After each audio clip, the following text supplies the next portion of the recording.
2026 പുതുവത്സരാരംഭമാണല്ലോ ഇപ്പോൾ. അപ്പോൾ നമ്മുടെ ജാഗ് കൺസ്ട്രക്ഷൻ തുടങ്ങിയിട്ട് 30 വർഷം പൂർത്തിയാവുകയാണ് ഇപ്പോൾ.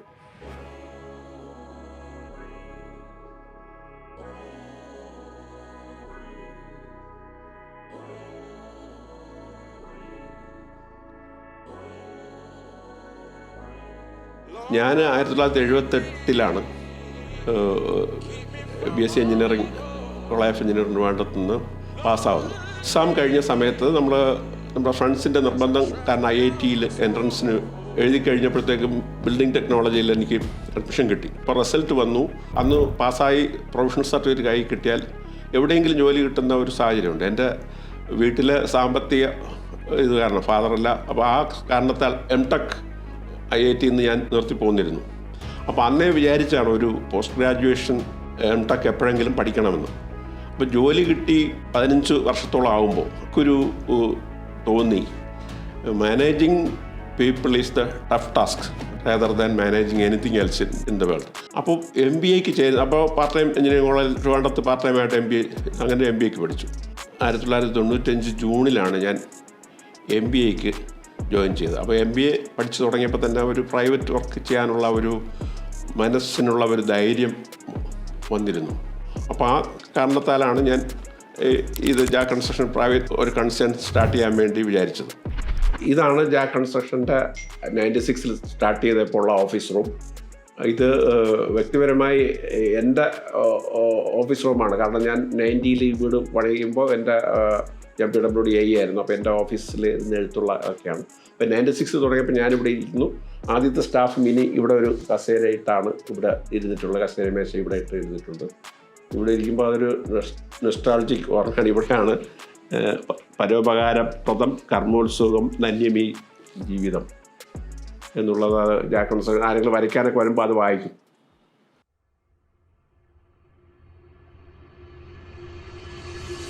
ഈ ട്രോഫി എന്ന് പറയുന്നത് ജാഗ് കൺസ്ട്രക്ഷൻ്റെ ആദ്യത്തെ കൺസൾട്ടിങ് വർക്കായ ജൂബിലി ഹോസ്പിറ്റൽ, പാളയത്ത് മീഡ്സ് ലൈനിലുള്ള ജൂബിലി ഹോസ്പിറ്റലിൻ്റെ കാത്തലിക് ഹോസ്റ്റലിനെ അക്കോമഡേറ്റ് ചെയ്യാൻ വേണ്ടി പണിത ഒരു ബിൽഡിങ്ങാണ്. 1784 M² ആണ് 3 നില ആ ബിൽഡിങ്ങിൻ്റെ ഏരിയ. 20,000 സ്ക്വയർ ഫീറ്റോളം വരും. അപ്പോൾ അത് ഒരു കൊല്ലം കൊണ്ട് 1 കോടി രൂപ അനുവദിച്ച പ്രോജക്റ്റ് ചെയ്യേണ്ടത് 10 മാസം കൊണ്ട് പൂർത്തിയാക്കുകയും 92 ലക്ഷം ആണ് ബിൽഡിങ്ങിൻ്റെ എസ്റ്റിമേറ്റ് വന്നത്. അത് 82 lakhs പൂർത്തിയാവുകയും പിന്നെ റോഡും മറ്റു സംഭവം അതർ ദാൻ ബിൽഡിങ്സ് വന്ന് 10 ലക്ഷം കൂടെ 92-94 ലക്ഷം രൂപയാണ് പൂർത്തിയാക്കിയത്. അപ്പം കോസ്റ്റും ടൈമും വളരെ കുറച്ച് ചെയ്തത് എൻ്റെ പേരിൽ നമ്മുടെ ഹാർഡ് വർക്കിൻ്റെ ഒരു അംഗീകാരമായിട്ടാണ് ഞാൻ കാണുന്നത്. അപ്പോൾ ഈ ട്രോഫി 1997 ഡിസംബറിൽ തരുന്ന വേളയിൽ പൊതുമരാമത്ത് വകുപ്പ് മന്ത്രി ശ്രീ PJ ജോസഫ് സാർ, അന്നത്തെ തിരുവനന്തപുരം വെസ്റ്റ് MLA ആൻ്റണി രാജു MLA-യും എന്നോട് പറഞ്ഞു, നിങ്ങൾ പൊതുമരാമത്ത് വകുപ്പിലല്ലേ, അവിടെ എന്തുകൊണ്ട് കെട്ടിടങ്ങൾ ഇത്രയും കോസ്റ്റിനകത്തും സമയത്തിനകത്തും തീർന്നു വരുന്നില്ല? അപ്പോൾ അതിലില്ലാത്ത എന്ത് എഫർട്ടാണ് ഇൻപുട്ടാണ് നിങ്ങൾ കൊടുത്തിട്ടുള്ളത് എന്ന് ചോദിച്ചു. Taking the right decision at the right time and implement it in the right manner. എങ്കിൽ മാത്രമേ, അങ്ങനെ ഒരാളുണ്ടെങ്കിൽ മാത്രമേ, ആ ഒരു എൻ്റെ സ്വഭാവം അതിൻ്റെ രീതിയാണ് ഇതിൽ എന്നുള്ളത് കോൺട്രാക്ടറും അന്നേരം അവരോട് സാക്ഷ്യം പറഞ്ഞു. ആ രീതിയിൽ എല്ലായിടത്തും കിട്ടത്തില്ല. പൊതുമരാമത്ത് വകുപ്പിലാണെങ്കിൽ ഒരു ബിൽഡിംഗ് വേണമെങ്കിൽ അസിസ്റ്റന്റ് എഞ്ചിനീയർ മുതൽ ചീഫ് എഞ്ചിനീയർ വരെ ഉണ്ട്. ഇവരെല്ലാം ഒരേ ഏകമനസ്സോടുകൂടി ടൈമിൽ ഡിസിഷൻ എടുക്കണം. അത് സാധിക്കില്ല. അപ്പോൾ ജാഗ് കൺസ്ട്രക്ഷൻ്റെ തുടക്കം തന്നെ നമുക്കൊരു വലിയ അംഗീകാരവും ട്രോഫിയുമായിട്ട് തന്നത് ജാഗ് കൺസ്ട്രക്ഷൻ്റെ അതിൻ്റെ സ്റ്റാർട്ട് ചെയ്ത ഞാൻ കോൺട്രിബ്യൂട്ട് ചെയ്തത് ജാഗ് കൺസ്ട്രക്ഷൻ്റെ അന്നത്തെ രീതി തന്നെയാണ് ഇപ്പോഴും നമ്മൾ ഫോളോ ചെയ്ത് പോകുന്നത്. നമ്മൾ ഏതൊരു വർക്ക് ഏറ്റെടുത്താലും ഇപ്പോൾ ജാഗ്മാനാണ് അതിനെ ലീഡ് ചെയ്യുന്നതെങ്കിൽ പോലും ഒരു ജോലി ഏറ്റെടുത്ത് കഴിഞ്ഞാൽ അത് സമയബന്ധിതമായി ചെയ്തു കൊടുക്കുക. അത് വളരെ പ്രിസൈസായിട്ട് കൃത്യമായും കാര്യക്ഷമമായും ചെയ്യുക. അത് തന്നെയാണ് ആദ്യത്തെ അംഗീകാരം മുതൽ ഇന്നും നമ്മൾ ഏത് പണി ചെയ്യുമ്പോഴും അംഗീകാരം ആ ഓണേഴ്സിനോട് ചോദിച്ചു കഴിഞ്ഞാൽ സമയബന്ധിതമായി cost effective and timely completion in a very good possible manner. അത് തന്നെയാണ് നമ്മളിപ്പോഴും ഫോളോ ചെയ്യുന്നത്. ലാസ്റ്റിൽ ഇതെല്ലാം പണിത് വരുന്ന സമയത്താണ് ജാക്ക്മാൻ ഗവൺമെൻറ് കുറച്ച് കോൺട്രാക്ട് വർക്കൊക്കെ ചെയ്യുന്നു. ഞാൻ റിട്ടയർ ചെയ്തതിന് ശേഷം 2013 HLL പിന്നെ ജോയിൻ ചെയ്തു പ്രോജക്റ്റ് മാനേജറായിട്ട്. അപ്പോൾ കോശി പണിക്കർ എന്നോട് ആവശ്യപ്പെട്ടു അദ്ദേഹത്തിനൊരു ബിൽഡിംഗ് പണിയാനുണ്ട്, പ്ലാൻ സാങ്ഷൻ എയർപോർട്ടിൻ്റെ ഒക്കെ സാങ്ഷൻ വാങ്ങിച്ചു കൊടുക്കണം എന്നൊക്കെ പറഞ്ഞു. അപ്പോൾ ഞാൻ പറഞ്ഞു ഞാൻ റിട്ടയർ ചെയ്ത് എനിക്ക് ഈ ലാപ്ടോപ്പും കമ്പ്യൂട്ടറും ഒക്കെ നോക്കി വരയ്ക്കാനും പഠിക്കാനും. അപ്പോൾ മോനുണ്ടെന്ന് പറഞ്ഞപ്പോൾ അങ്ങനെ ജാക്ക്മാനും കൂടെ ഇൻവോൾവായിട്ട് പാർട്ട്ണർഷിപ്പ് ഫേം തുടങ്ങി. ജാക്ക്മാൻ അത് വളരെ ആ ബിൽഡിംഗ് തന്നെ നല്ല രീതിയിൽ 2 നില മാത്രം സാറിന് കിട്ടുന്നതിൽ നമ്മൾ 4-5 നില ബിൽഡിംഗ് പണിത് പൂർത്തിയാക്കി കൊടുത്തു.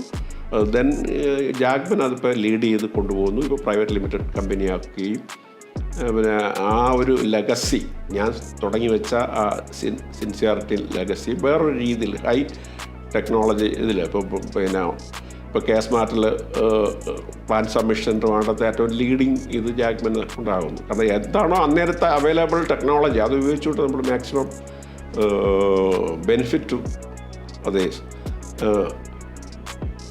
ആ രീതിയിൽ ചെയ്തു പോകുന്നു. അതാണ് എനിക്ക് ഈ 30 വർഷം ജാക്ക് കൺസ്ട്രക്ഷൻ പൂർത്തിയാകുന്ന വേളയിൽ ഞാൻ എൻ്റെ ജാക്ക് കൺസ്ട്രക്ഷൻ പഴയ ഓഫീസിൽ ഒരു ചെറിയ ഇത് എഴുതിയിട്ടുണ്ട്. പരോപകാരപ്രദം, കർമ്മോത്സുകം, ധന്യമീ ജീവിതം. മറ്റുള്ളവർക്ക് ഉപകാരം ചെയ്യുന്ന രീതിയിൽ പ്രവർത്തിക്കുക, നമ്മുടെ കർമ്മം ചെയ്യുന്നതിൽ നമ്മളെപ്പോഴും ഉത്സാഹം കാണിക്കുക. അങ്ങനെ ചെയ്യുമ്പോഴത്തേക്ക് ജീവിതവും ധന്യമാവും, സ്ഥാപനമാണെങ്കിൽ ആ സ്ഥാപനവും ധന്യമാവും. അതാണ് എനിക്ക് ജാക്ക് കൺസ്ട്രക്ഷൻ്റെ തിങ്ക് ബിയോണ്ട് ബിസിനസ് എന്ന് പറയുന്നത്. ഇത് ഈ ലെഗസിയിൽ നിന്ന് വരുന്നതാണ്. വെറുതെ ബിസിനസ് ചെയ്യുകയില്ല, നമ്മൾ നല്ല എഫിഷ്യൻ്റായിട്ട് ചെയ്യുമ്പോഴത്തേക്കും ബിസിനസ് താനെ വളർന്നുകൊള്ളും. അതാണ് എനിക്ക് അതിൽ വന്നുള്ളത്. അതിൻ്റെ വേർഡ് ടു മൗത്ത് കമ്മ്യൂണിക്കേഷൻ വന്നോളും, താനെ വന്നോളും.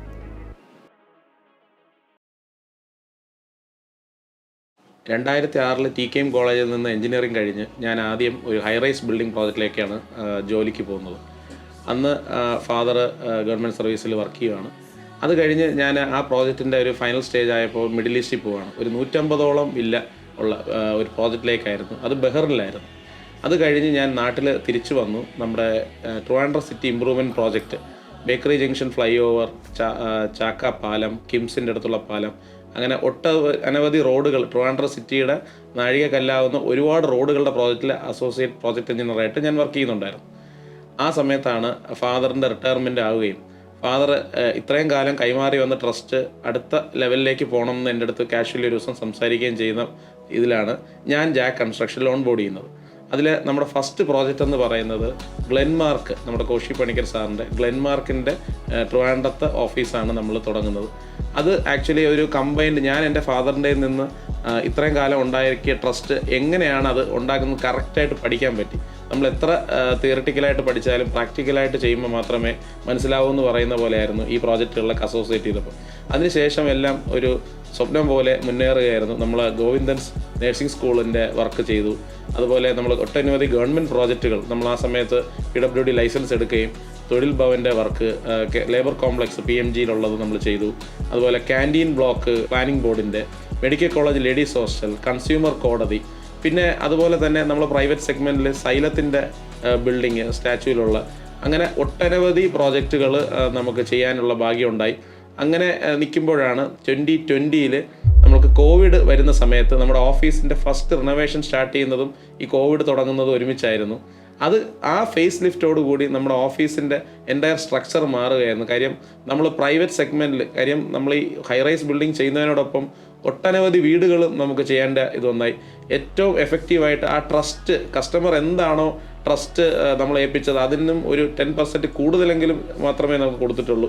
ആ രീതിയിൽ റെഫറൻസിൽ തന്നെ ഒരുപാട് വർക്കുകൾ നമുക്ക് വരികയും ചെയ്തു. അപ്പോൾ സൈമിൾട്ടേനിയസ് ആയിട്ട് നമുക്ക് കൺസൾട്ടൻസി വർക്ക്, കമേഴ്ഷ്യൽ വർക്കുകൾ, റെസിഡൻഷ്യൽ വർക്കുകൾ, അതിൻ്റെ കൂടെ തന്നെ നമ്മൾ കൺസൾട്ടൻസിയുടെ കുറച്ചുകൂടെ ഹൈ പ്രിഫറൻസ് ഉള്ള വർക്ക് എന്ന് പറയുന്നത് ഈ കേരള ബിൽഡിംഗ് റൂള്, അതുപോലെ ടെക്നിക്കൽ ആർബിട്രേഷൻ, ഇങ്ങനെയുള്ള ഒരുപാട് കാര്യങ്ങൾ നമുക്ക് ചെയ്യാൻ പറ്റി. അപ്പോൾ കേരളത്തിൽ തന്നെ ആദ്യത്തെ ടെക്നിക്കൽ ആർബിട്രേഷൻ ചെയ്യുന്ന സ്ഥാപനമാക്കി ജാക്ക് കൺസ്ട്രക്ഷൻസ് പ്രൈവറ്റ് ലിമിറ്റഡിനെ നമുക്ക് മാറ്റാൻ പറ്റി. ഇങ്ങനെ ഉള്ള ഒട്ടനവധി വിജയഗാഥയായിട്ടാണ് ഇപ്പോൾ ജാക്ക് കൺസ്ട്രക്ഷൻ 2.0 ഓടുന്നത്. എപ്പോഴും ഒരു കസ്റ്റമറിനെ നമ്മളൊരു ബിസിനസ് റിലേഷൻ ഒന്നും കാണാതെ അതിനപ്പുറം കസ്റ്റമർ വിചാരിക്കുന്ന കാര്യങ്ങൾ ചെയ്തു കൊടുക്കുക എന്നുള്ളതിലാണ് നിൽക്കുന്നത്. ഫാദറായിട്ട് തുടങ്ങിയ ആ ലെഗസി കമ്പൈൻഡായിട്ട് ഞാനും ഫാദറും കൂടെ ചേർന്ന് ഒരു 2.0 എന്നുള്ള വേർഷനിൽ കൊണ്ടുപോകാൻ പറ്റിയതിൽ അതിയായി സന്തോഷിക്കുന്നു. ഇനി അങ്ങോട്ടും 3.0യും 4.0യും നല്ലോണം അടുത്ത തലമുറക്കാർ കൊണ്ടുപോകും എന്നുള്ള വിശ്വാസത്തോടെ നിർത്തുന്നു. 2018 ഞാൻ എംടെക് പാസ് ഔട്ട് ആവുന്നത്. 2018 തന്നെയാണ് ഞാൻ ജാക്ക് കൺസ്ട്രക്ഷൻസിലോട്ട് ഞാൻ ഓൺബോർഡ് ചെയ്യുന്നത്. ഓൺബോർഡ് ചെയ്തതിന് ശേഷം നമുക്ക് ആ സമയം സ്റ്റാഫുകളുടെ ലഭ്യത വളരെ കുറവായതുകൊണ്ടും നമ്മൾ 2018-19 ആ കാലഘട്ടത്തിൽ തന്നെ നമ്മൾ ട്രെയിൻഡ് ആയിട്ടുള്ള സ്റ്റാഫുകളെ എടുക്കുകയും ആ സ്റ്റാഫുകൾ വഴി നമുക്ക് വർക്കുകൾ ഇഷ്ടംപോലെ ചെയ്യാൻ പറ്റുന്ന ഒരു കേപ്പബിലിറ്റിയിലോട്ട് എത്തുകയും ചെയ്തു. 2020 പ്രൈവറ്റ് ലിമിറ്റഡ് ആക്കിയതിന് ശേഷം നമുക്ക് വർക്കുകളുടെ ലഭ്യത കൂടുകയും ചെയ്തതുകൊണ്ട് നമ്മൾ ഇതിനെ ഡിപ്പാർട്ട്മെൻറ്റലൈസ് ചെയ്യാൻ വേണ്ടിയിട്ടുള്ള ഒരു തീരുമാനം ഇപ്പോൾ എടുത്തിട്ടുണ്ട്. ജാക്ക് ഫെസിലിറ്റി എന്ന് പറഞ്ഞൊരു ഡിപ്പാർട്ട്മെൻറ്റ് നമ്മൾ ക്രിയേറ്റ് ചെയ്തിട്ടുണ്ട്. അതിൻ്റെ മെയിൻ ഉദ്ദേശം എന്ന് വെച്ചാൽ മെയിൻ്റനൻസോ റിനോവേഷനോ, അത് ഏതു തരം റെസിഡൻഷ്യലോ കൊമേഴ്ഷ്യലോ ആയിക്കോട്ടെ, എത്ര പഴക്കമുള്ളതായാലും റീസെൻ്റായിട്ട് പണിതാണെങ്കിലും എന്ത് തരം മെയിൻ്റനൻസ് ആണെങ്കിലും ജാക്ക് ഫെസിലിറ്റി അതിനെ നിങ്ങൾക്ക് ചെയ്തു കൊടുക്കുന്നതാണ്. ലാർജ് സ്കെയിൽ പ്രോജക്ട്സ്, അതായത് അപ്പാർട്ട്മെൻറ്റ്സ്, വില്ലാസ്, പ്ലോട്ട് ഡിവിഷൻ എന്നിവ നമ്മൾ ചെയ്യാൻ വേണ്ടിയിട്ട് മെഗാ പ്രോജക്ട്സ് ചെയ്യാൻ വേണ്ടിയിട്ട് നമ്മൾ ജാക്ക് കൺസ്ട്രക്ഷൻസിൻ്റെ കീഴിൽ തന്നെ നമ്മൾ പുതിയൊരു കമ്പനി ഫോം ചെയ്തിട്ടുണ്ട്. അതിൻ്റെ പേരാണ് Inspira housing solutions private limited. Construction ഫേസിൽ നമുക്ക് ഏറ്റവും കൂടുതൽ കാശ് ചിലവാകുന്നത് ഫിനിഷിങ്ങിൻ്റെ സ്റ്റേജിലാണ്. അപ്പോൾ അതിന് നമുക്ക് ഡയറക്റ്റ് സോഴ്സിങ്, ഇൻ്റർനാഷണൽ സോഴ്സിങ് ചെയ്യുകയാണെങ്കിൽ നമുക്ക് അതിൻ്റെ കോസ്റ്റ് ബെനിഫിറ്റ് കസ്റ്റമേഴ്സിന് കിട്ടുന്നതാണ്. അപ്പോൾ ഇത് നമ്മൾ ചെയ്യാൻ വേണ്ടിയിട്ട് നമ്മുടെ തന്നെ കമ്പനിയായ ജാക്ക് ഇമ്പോർട്ട്സ് എക്സ്പോർട്സ് ഇൻ്റർനാഷണൽ എന്ന കമ്പനി ത്രൂ നമ്മൾ ഇൻ്റർനാഷണൽ സോഴ്സ് ചെയ്യുകയും അതിൻ്റെ ബെനിഫിറ്റ്സ് കസ്റ്റമേഴ്സിന് ഡയറക്റ്റായിട്ട് കൊടുക്കുകയും നമ്മൾ ചെയ്യുന്നുണ്ട്. ഇൻ്റർനാഷണൽ സോഴ്സിങ് മാത്രമല്ല, ഇൻ്റർനാഷണൽ കൺസൾട്ടൻസിയും നമ്മൾ ചെയ്യുന്നുണ്ട്. അതായത് ജപ്പാൻ, അമേരിക്ക, കാനഡ എന്നിവിടങ്ങളിൽ അവരുടെ സ്റ്റാൻഡേർഡ്സ് അനുസരിച്ച് നമ്മൾ കൺസൾട്ടേഷൻ നമ്മൾ ജാക്ക് കൺസ്ട്രക്ഷൻസിലൂടെ പ്രൊവൈഡ് ചെയ്യാറുണ്ട്. ഇതിനോടൊപ്പം തന്നെ നമ്മൾ മറ്റ് കൺട്രീസിലോട്ടും UK, ഓസ്ട്രേലിയ എന്നിവിടങ്ങളിലോട്ടും നമ്മൾ എക്സ്പാൻഡ് ചെയ്യാൻ വേണ്ടിയിട്ട് നമ്മൾ ശ്രമിക്കുന്നുണ്ട്.